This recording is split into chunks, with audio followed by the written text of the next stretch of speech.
Hello everyone, नमस्ते सबैजनालाई। मेरो च्यानलमा हजुरहरूलाई स्वागत छ है।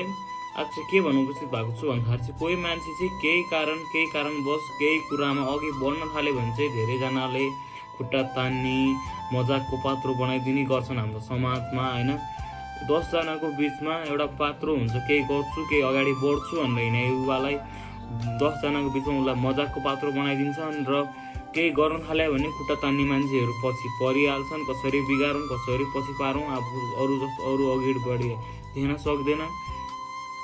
र जति ठुलो जे गर्दा पनि हजुरलाई थाहा नै होला, बाधा अवरोध त आइरहन्छ, त्यसलाई पछि पारेर। र कोही पनि म चाहिँ यति भन्छु कि साथीको विश्वास चाहिँ कहिले पनि गर्नु हुँदैन, साथीको विश्वास चाहिँ कहिले पनि नगर्नु होला। कोही साथी चाहिँ उक्कु जस्तो हुन्छन् भने कोही चाहिँ चप्पल लगाखा पछाडिबाट छिट्टा छ्याप्ने जस्तो हुन्छन्। र कसैले पनि अर्काले के भन्ला, अर्काले के सोच्ला, मैले यस्तो गर्दा, मैले यस्तो काम गर्दा राम्रो काम गर्ने हो, अर्काले के भन्छ के पछि कहिले पनि लाग्ने होइन। आफू कसरी अघि बढिन्छ, आफ्नो एम के हो, आफ्नो फोकस के हो, आफ्नो गोल के हो, त्यसलाई विचार गरेर आफू अगाडि बढ्नुपर्छ। कसरी हुन्छ, आफू राम्रो हुन्छ, कसरी अगाडि बढ्न सकिन्छ।